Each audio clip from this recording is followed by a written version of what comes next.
compartiendo la pantalla.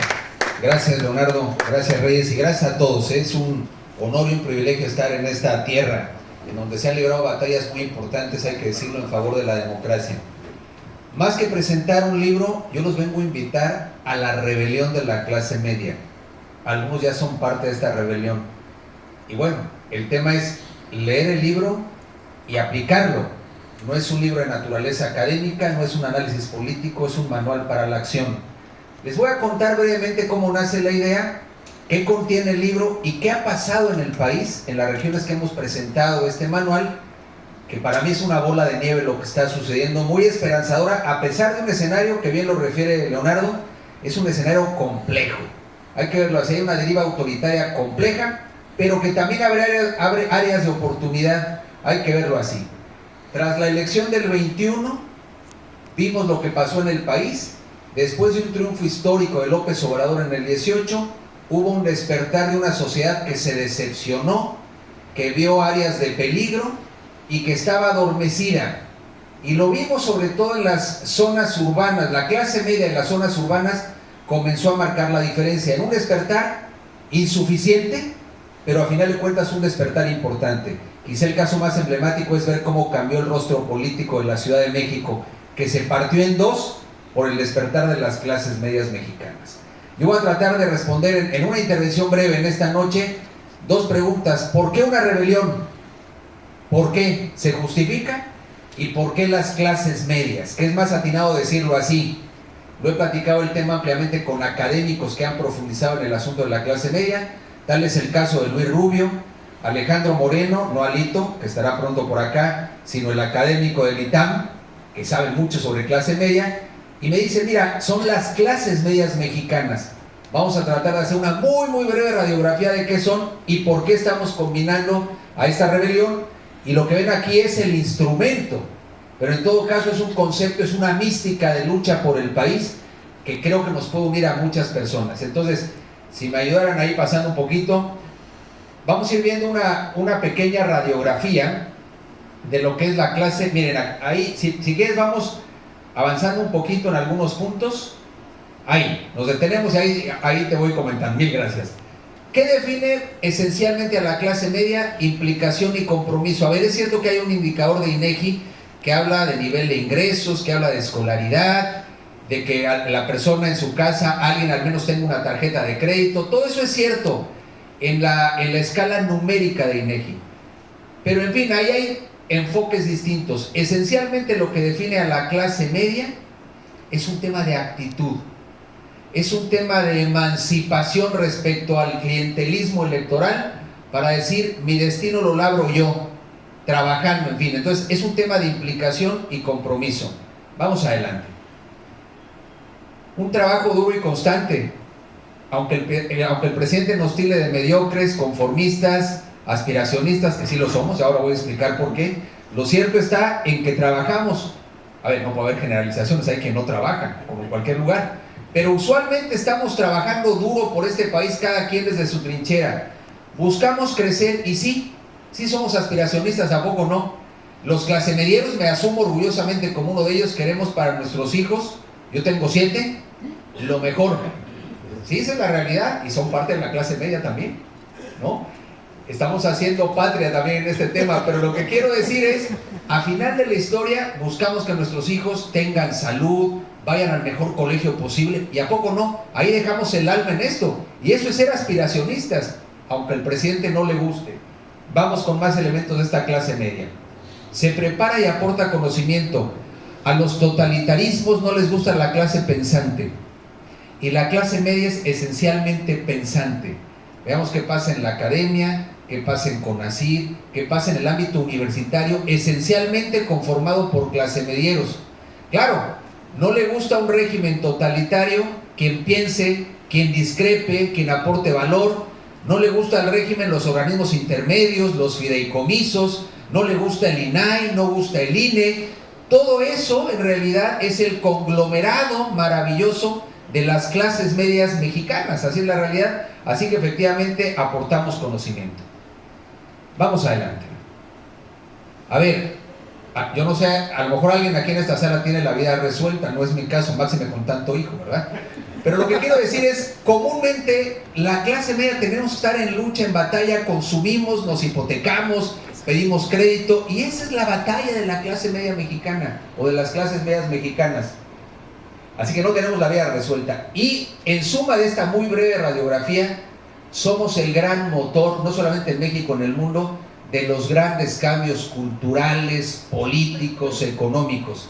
Esa es la realidad. Hay quien aporta muchos recursos, pero somos el puente entre los que menos tienen y los que más tienen. Podemos ser digamos, quienes amortiguemos la gran polarización que prevalece en México. Entonces, ese gran motor es un tesoro. Y esa clase media mexicana, decía Leonardo hace un momento, le sufrimos en la pandemia porque para nosotros no hubo apoyos para la reactivación económica. Piensen en el sector de los médicos y de las enfermeras. Clase media, casi todos ellos, en el abandono, sin instrumental, rifándosela. Esa clase media mexicana que se volvió ejemplar y heroica, me atrevo a decir, pues ahí tienen parte de ese mosaico espectacular. Así que somos un gran motor, nada más que nos la tenemos que creer.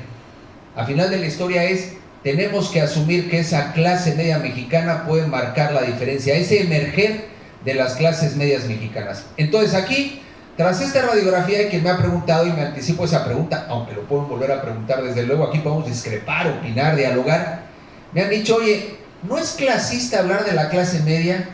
¿Y qué pasa con el sector popular o de la gente pobre? O incluso dice, oye, ¿por qué excluir a los ricos de este tema? A ver, aquí no se excluye a nadie, simplemente estamos tratando de decir que esa franja de los clasemedieros mexicanos vamos a marcar la diferencia. Es un sector que además históricamente ha sido muy abstencionista, también hay que decirlo, lo cual es injustificable, porque el sector que tiene más ilustración a veces es el que ha ido menos a las urnas. Eso no es admisible, pero por tanto hay una franja de oportunidad muy importante. Es decir, si la clase media se activa, y voy a hablar de la coyuntura, en el Estado de México se le puede dar la vuelta a la tortilla. La diferencia la va a marcar la clase media mexiquense. El Corredor Azul, Naucalpan, la Zona Esmeralda, por hablar de algunos temas, ya presentamos ahí la rebelión y está agitada esa rebelión con todo y la brecha se va cerrando. Así que, decía, no se excluye a nadie porque al final de la historia, aunque el presidente nos quiere etiquetar, en esa clase media hay abarroteros, taxistas, gente que trabaja por su cuenta, quien vende por catálogo, pequeños comerciantes. Esa es la riqueza de este país. Los profesores, los padres de familia, ahí también la Unión de Padres de Familia ha jugado un rol determinante en esta clase o en esta rebelión de las clases medias mexicanas. Vamos adelante. Nada más para traer a la memoria y que no se nos olvide. A ver, el INE y esa marea rosa a la que hace referencia Leonardo, que aquí fue ejemplar y que está viva, defendiendo al INE, defendiendo el voto y ahora en el arropamiento a la Corte, pues no es otra cosa que la rebelión de la clase media. Es lo que vimos en la calle. Ahí está viva. Ahora, no se va a mantener por sí sola, que es la pregunta que se nos hacía. ¿Qué sigue? Que ahora vamos a responder ese tema.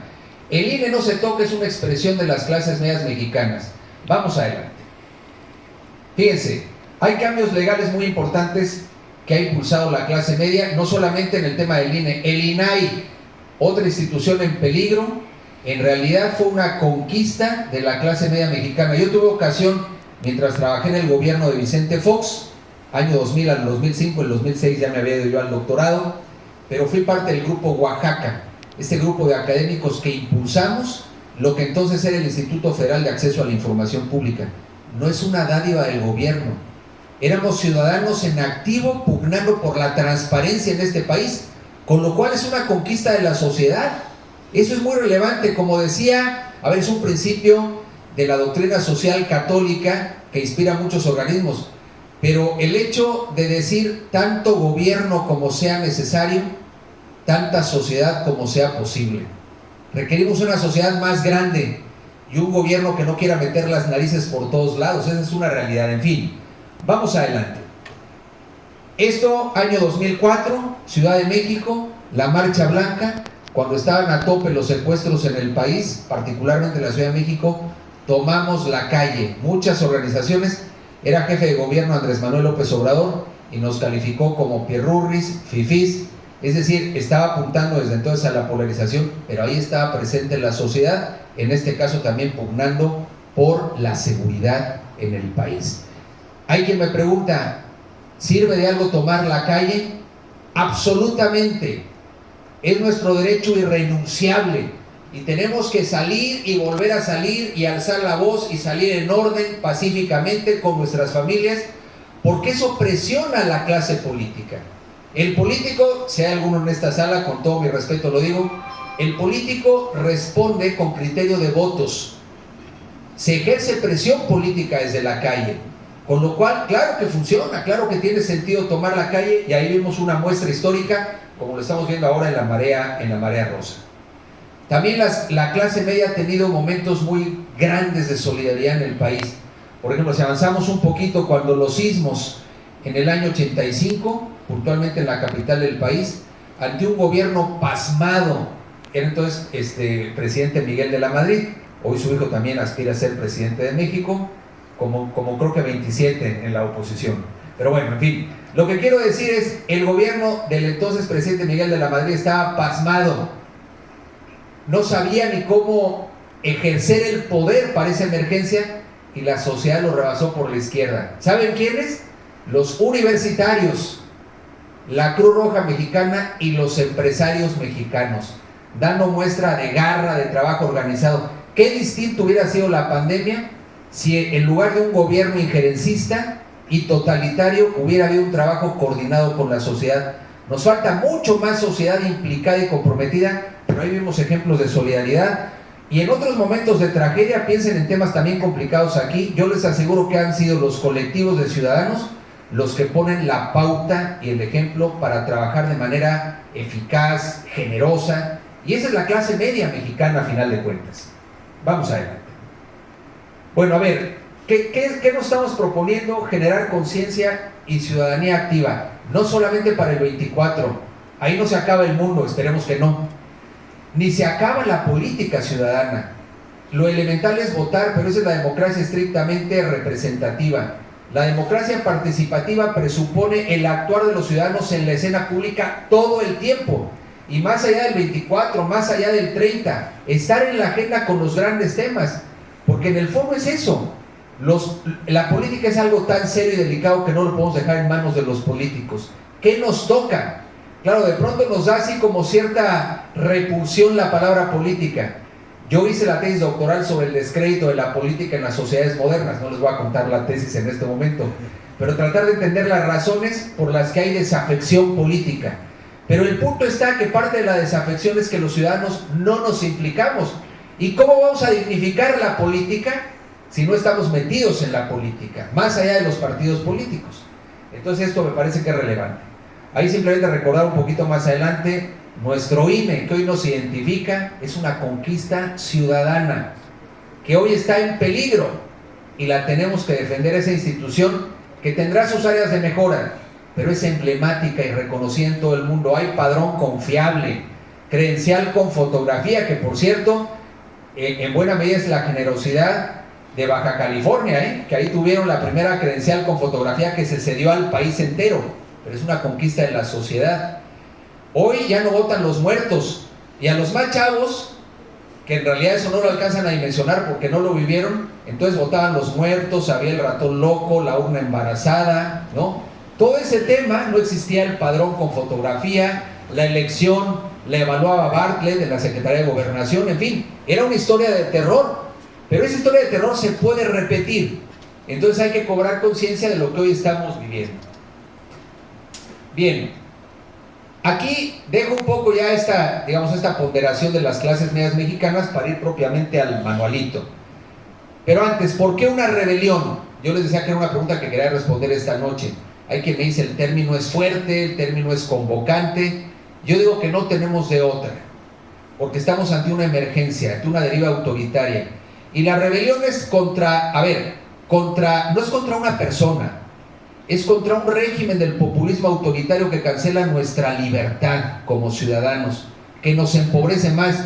En el prólogo del libro que nos lo hizo favor de hacer Antonio Sánchez Díaz de Rivera, empresario, expresidente nacional de Coparmex, él dice, si algo tuviera que estar de acuerdo con el presidente es que primero los pobres.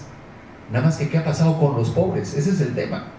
Entonces, sí estamos en rebelión, una rebelión en el marco del Estado de Derecho, en positivo, pero no tenemos de otra. Hay que movernos porque no son tiempos para estar tranquilos. Nos tenemos que sacudir y saber que podemos actuar, que debemos actuar. Hay que salvaguardar la democracia porque está en peligro. E insisto, el tema no es solamente, lo quiero dejar así en claro, no es solamente la candidatura presidencial. En ocasiones estamos como obsesionados de quién va a ser el candidato. Y en varias regiones del país que nos hemos recorrido, Leonardo y un servidor, y también Rodrigo Solá, la gente lo que pregunta es, oye, ¿quién es el bueno? ¿Qué va a pasar? A ver, da lugar a la pregunta y es sensato que suceda, pero está de por medio el Congreso Federal, los congresos estatales, las alcaldías, las gubernaturas, la narrativa. Entonces, pensar que todo queda circunscrito a la candidatura presidencial, creo yo, que es una gran miopía.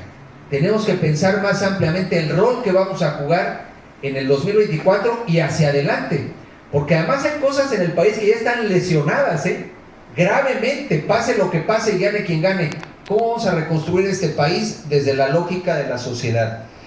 Y bueno, ante este momento de emergencia, nosotros pensamos que era necesario un manual, y ahí después Leonardo lo podrá comentar, que cumpliera dos propósitos, y mi invitación es a quien no lo ha leído que lo lea. Hoy lo vamos a distribuir aquí. El manual es desde luego gratuito para el ciudadano que lo quiera y lo quiera compartir, leer, que responde a la pregunta, ¿qué puedo hacer? Porque no bastan las ganas. Hay veces que queremos participar, pero vamos a una mesa, vamos a un café, vamos a echar un vino, que está muy bien tomarse el vino que sea necesario, pero lo que quiero decir es, ojalá además de tomarnos el vino, decir, más allá de quejarnos de la 4T o de compartir memes, ¿qué podemos hacer? Y el manual responde con pautas concretas. ¿Tienes ganas, pero no sabes qué hacer? Estés o no en alguna organización, ahí te brindamos pautas. Y segundo, se convirtió en una especie de libro de texto, si se me permite la expresión, para las organizaciones. ¿Para qué?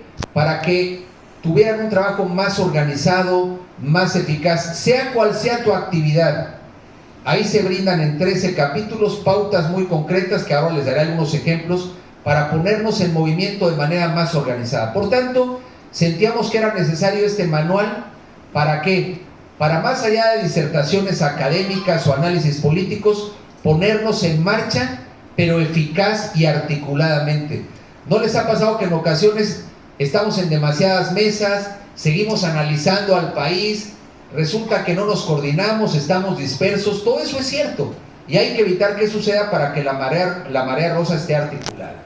Bien, ¿cómo nace esta rebelión? Ya les comenté un poco, pero fíjense lo maravilloso que hasta dónde podemos llegar. El primer punto, si avanzamos un poquito, es con ideas que se enriquecen. Lo primero para cualquier rebelión, y los estoy invitando consciente y responsablemente a esta rebelión, es la deliberación de lo que nos está pasando. Pero no nos podemos quedar ahí, pero hay que reflexionar en nuestras familias, en nuestras empresas, con nuestros colaboradores, con nuestros alumnos. ¿Qué está pasando? Porque cuando se delibera bien, vienen acciones. Si no, podemos estar en un activismo sin sentido. Entonces, el primer asunto es ideas que se enriquecen. Ideas que se convierten en acciones. Porque la verdad de las cosas es de qué serviría disertar un montón si no nos vamos a poner a chambear. La verdad de las cosas es que aquí la pregunta que hacía Reyes, ¿qué sigue? Si a las personas no se quedan, y ahora hablaré de los actívates del libro, con trabajo concreto, ¿saben qué va a pasar con esa marea rosa? Se va a ir poco a poco extinguiendo. La gente va a decir, es más de lo mismo, no me están convocando a nada, ¿qué puedo aportar? No aporto nada, y puede ser muy decepcionante. Entonces la pregunta es, con toda esa gente que está reaccionando, despertando, ¿cómo vamos a hacer que estén en una ruta efectiva, con victorias, con logros? Porque a los ciudadanos nos gusta que avancemos y que nuestro trabajo se note. Es como aquellos que están reuniendo recursos para reconstruir una parroquia. Al parroquiano, ¿qué le gusta? Ver que ya están puestos los vitrales, que hay nuevas bancas, ¿a poco no? Que se avanza. Lo mismo pasa en la construcción de la sociedad. ¿Cuáles van siendo nuestros avances? Como una bola de nieve que al paso del tiempo se vuelve imparable. Cuando yo he repartido el librito, miren, ya vamos en más de 40,000 ejemplares gratuitos en todo el país. Nuestra meta es llegar cuando menos a 200,000. Vamos contra reloj. pero es maravilloso cuando recibe el libro alguna persona y ya trae sus propias ideas más allá de los actívates del libro. Abogados que me han hablado, oye, ya se nos ocurrió esta ruta para defender al INE. Siempre me gusta contar, por ejemplo, cómo ya van las ideas propias de cada gente. Tenemos un aliado peluquero en Guadalajara que se ha convertido en un distribuidor, pero además ya los clientes les va casi haciendo examen cuando llegan con el libro, y en qué capítulo vas, qué actívate te gustó. Entonces va siendo una marea imparable y eso es espectacular. Padres de familia que lo piden, profesores que lo solicitan. Insisto, esto va creciendo y se vuelve imparable. ¿Por qué? Porque los actívates no significan que ahí se acaba la participación. Ahí son 60 acciones puntuales. Pero lo maravilloso de la participación social es que va siendo ascendente, creciente. No le podemos poner límite. Al contrario, el libro es inspirador. Y hay cosas que a nosotros no se nos habían ocurrido. Por ejemplo, un empresario en Ciudad de México resulta que dijo, oye, yo quiero apoyar, pero no el libro, sino un folleto popular que sea un super resumen del libro. Pues ese folleto ya está circulando en el Edomex y en Coahuila. 8 hojitas, hojita parroquial le llamamos, donde vienen las 8 acciones más puntuales para ponerte en rebelión. ¿Eso qué significa? Una derivada del libro, que ni siquiera era idea nuestra, pero alguien la pensó y además le puso recursos. Entonces la rebelión está siendo expansiva. Ya creamos el canal de YouTube, hay una página de la que les voy a hablar. Estamos buscando influencers para llegar a los chavos. Y aquí todo idea bienvenida, porque la verdad es que esta rebelión tiene que prender con la juventud, pero tenemos que hablar en su idioma. Entonces hemos hablado con algunos de ellos para incluso, si hay que transitar al TikTok, yo no sé cómo hacerlo, pero lo haremos. ¿A qué voy con esto? Necesitamos sangre nueva, oxígeno en la política. Aquí los más jóvenes nos tienen que ayudar a ver qué diablos hacemos, no, de verdad, para que la rebelión sea atractiva, conecte y demás, porque yo estoy cierto que los jóvenes no es que sean apáticos, hemos sido incapaces de conectar con ustedes, es mi opinión, con la política. Y la pregunta es, en lugar de echarles un rollo aquí mareador como el que estoy echando esta tarde, es que nos tienen que decir ustedes para ser parte de esta rebelión. Cuando menos sería mi desafío, pero lo podemos hablar al final. Entonces lo que estamos haciendo es ver cómo vamos abriendo el abanico para que la rebelión prenda más. Con la suma de todos, sin protagonismos. Aquí el único protagonista es la sociedad. Fíjense, ni siquiera, a veces pensamos, insisto, en los grupos populares, organizando quién va a ser el candidato y demás. A ver, aquí la política se hace de abajo hacia arriba. En cada barrio, en cada colegio, en cada colonia, en cada familia. Entonces lo maravilloso es que el libro empieza a suscitar en la micropolítica o la política de proximidad lo que tenemos que hacer. Porque si pensamos que otros nos van a resolver allá en las mesas intergalácticas el asunto, estamos perdidos. ¿Qué vas a hacer tú? Esa es la gran pregunta, desde la escala más baja y más básica de la política, que es nuestra propia colonia, es más, nuestra propia casa. Así que bueno, vamos a lograr lo que parece imposible. De eso estoy convencido si le damos bola a esa bola de nieve.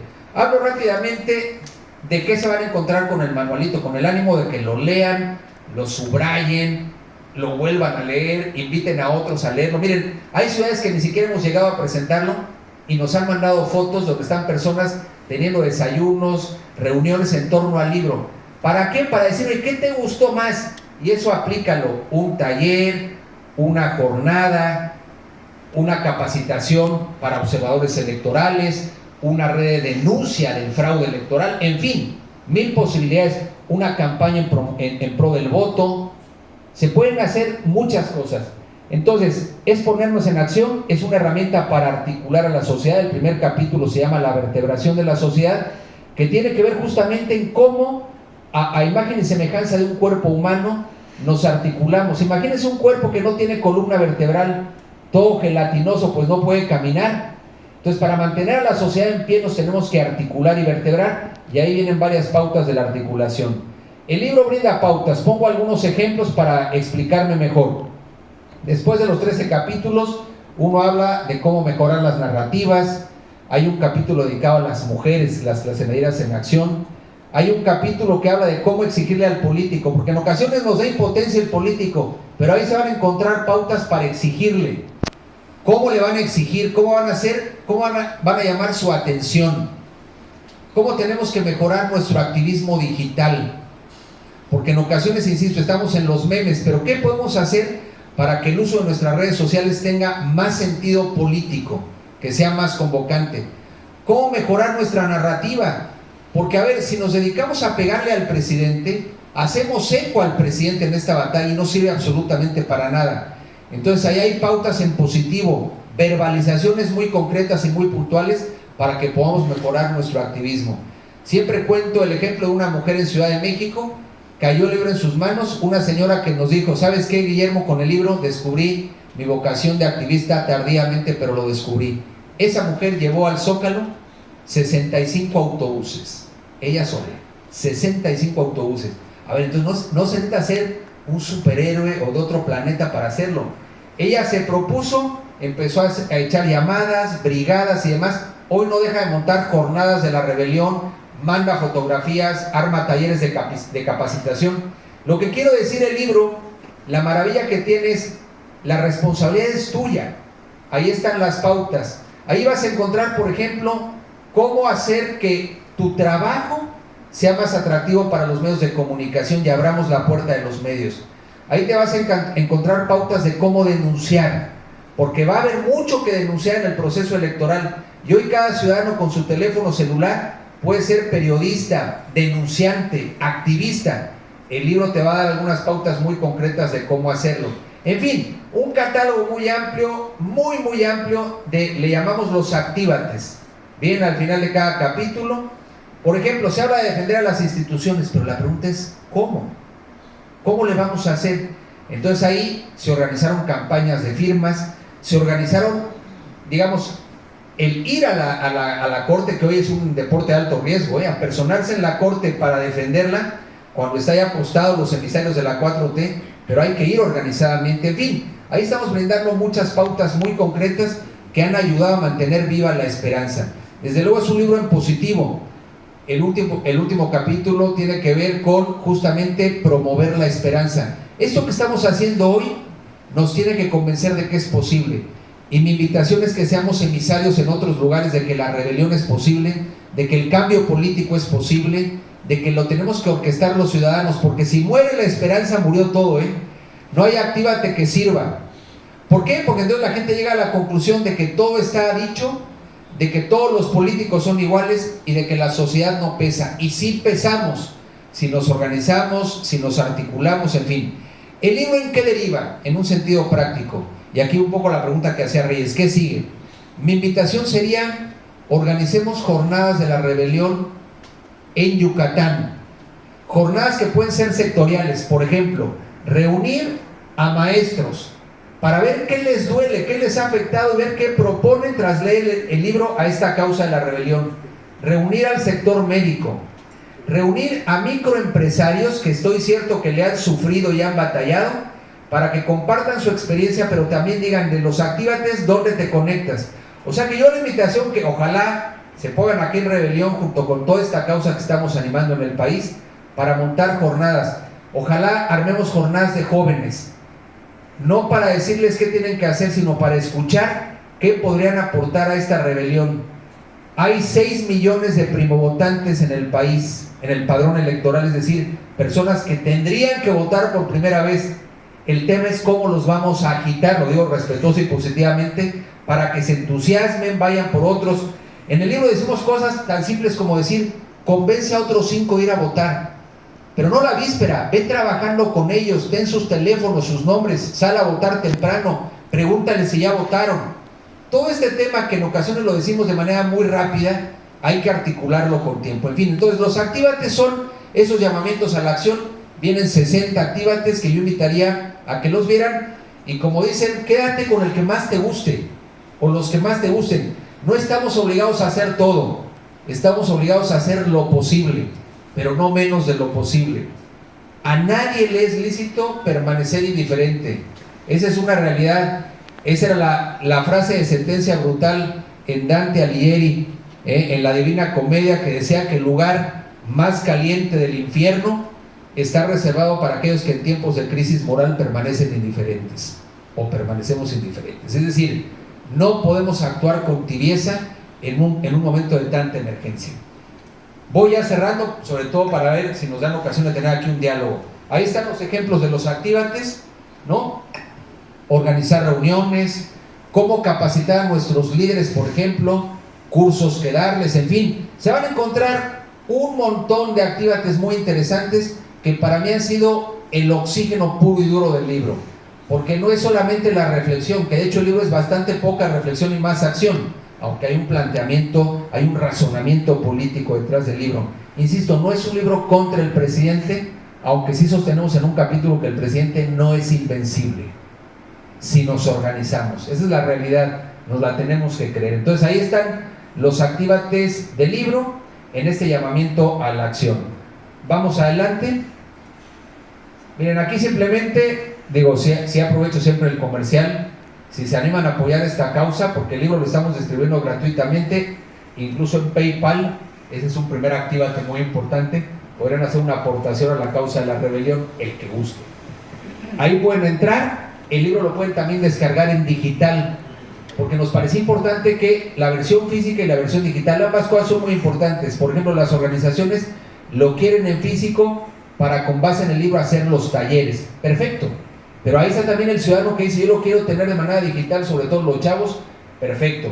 Ahí está también el canal de YouTube de la rebelión, donde semana a semana vamos subiendo un capitulito de 10 minutos para hablar de algún capítulo ligado a alguna coyuntura también de naturaleza política. Pero viene para mí la reflexión más importante. ¿Tú qué vas a hacer? Ese es el tema que yo les haría la pregunta esta noche. Ahí hay muchos actívates, cosas por hacer. Yo estoy suscitando algunas ideas, jornadas de la rebelión, encuentros con jóvenes, grupos de mujeres, en pocas palabras, rebeldes por todo, digamos, en esta ciudad y en este estado. Pero mi invitación personal sería, ¿qué vas a hacer tú? Si no en la rebelión, ojalá te sumes a esta rebelión, en donde quieras. Pero me parece que el cambio en este país presupone antes que nada un protagonismo brutal de la sociedad organizada. Creo que lo podemos hacer, creo que es momento de la rebelión, creo que hay muchas cosas que este país demanda, y bueno, ahí está, vamos a estar entregando el que no lo tenga el libro para que lo lean, lo revisen, y decir que es un orgullo y un honor estar aquí con ustedes esta noche. Les agradezco mucho. Qué bueno.